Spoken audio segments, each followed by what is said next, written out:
Saya dijemput oleh Dr. Nurul Atirah untuk memberi sedikit pandangan berkenaan dengan soalan yang diajukan oleh sahabat kita Wan Hakim Wan Yaakob. Adakah seorang yang mudah marah itu bermakna individu berkenaan ada ADHD? Jawapan saya bukanlah bermakna apa yang telah dijelaskan oleh Dr. Nurul Atirah itu tak cukup, tapi saya ingin kongsikan sisi pandang saya sebagai individu yang menerima diagnosis sebagai seorang ADHD. Kita sedia maklum bahawa marah ini adalah satu perkara yang kompleks dalam otak manusia. Saya juga bukan seorang neuroscientist, bukan seorang doktor, malah bukan seorang yang daripada latar belakang bidang sains.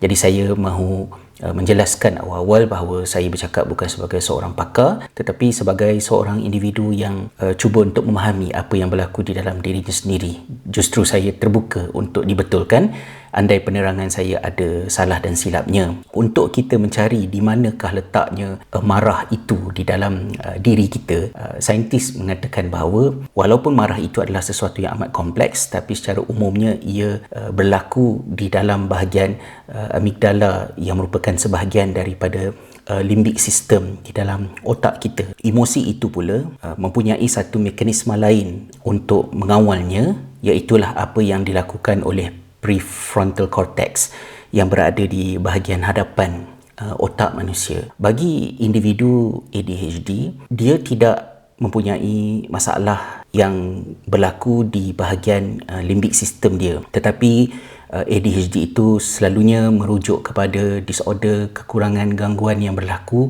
di bahagian prefrontal cortex. Maknanya perasaan yang dialami oleh seorang ADHD itu adalah perasaan yang secara umumnya sama dengan apa yang dihadapi oleh individu-individu bukan ADHD. Apa yang membezakannya ialah individu ADHD yang mempunyai masalah defisit pada fungsi eksekutif dia, maknanya prefrontal cortex dia tu yang tidak dapat memainkan peranan seperti yang sepatutnya untuk memberi nasihat kepada limbic system ketika emosi tersebut terjadi. Bila ada sesuatu berlaku, kita berasa sangat marah dan perasaan marah itu begitu intens. Ia berlaku kepada individu ADHD dan bukan ADHD, tetapi secara umumnya manusia akan menerima nasihat daripada prefrontal cortex dia yang akan self-talk kepada diri dia, mengatakan bahawa jangan ikutkan marah tu, nanti kemudaratan berlaku, jangan ikutkan sangat. Jadi kita self-talk diri kita.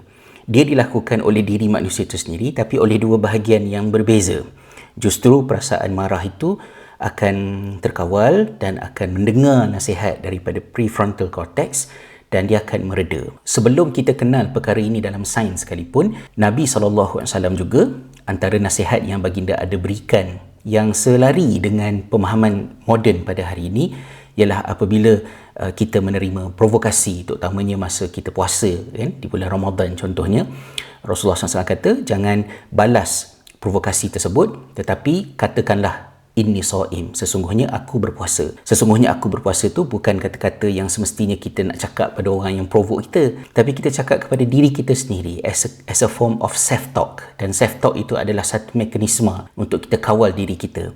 Fungsi eksekutif bermaksud sesuatu yang boleh kita lakukan kepada diri kita sendiri untuk memenuhi fungsi-fungsi tertentu. Antaranya adalah emotional self-regulation, iaitu apa yang dilakukan oleh prefrontal cortex untuk beri nasihat kepada emosi yang sedang terjadi ni tadi. So berbalik kepada soalan yang Wan Hakim tanyakan tadi, seorang yang mudah marah bukan bermaksud dia itu ada ADHD. Marah itu boleh terjadi atas pelbagai faktor dan pelbagai bentuk. Justru apa yang terbaik adalah bila mana perasaan marah itu dirasakan terlalu bersangatan, menjejaskan kualiti kehidupan, mendatangkan masalah-masalah dalam fungsi seharian kita, maka dapatkanlah nasihat daripada pakar-pakar untuk mengenal pasti di bahagian manakah, punca yang manakah yang menyebabkan kemarahan itu menjadi tidak terurus. Antara perkara yang selalu menimbulkan rasa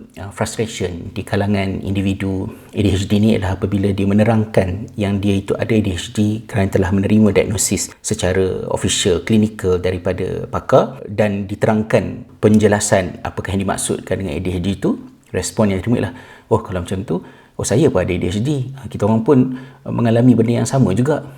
Dan kata-kata itu menyebabkan seolah-olah ADHD itu adalah benda yang tidak serius, yang dibuat-buat, yang ada pada semua orang. Sebagaimana masyarakat kita secara sengaja atau tidak sengaja telah abuse istilah OCD, depression, yang digunakan dengan sewenang-wenangnya untuk mengungkap sesuatu yang tidak jatuh di bawah kategori disorder secara klinikal yang hanya boleh ditentukan oleh pakar-pakar. Wallahualam.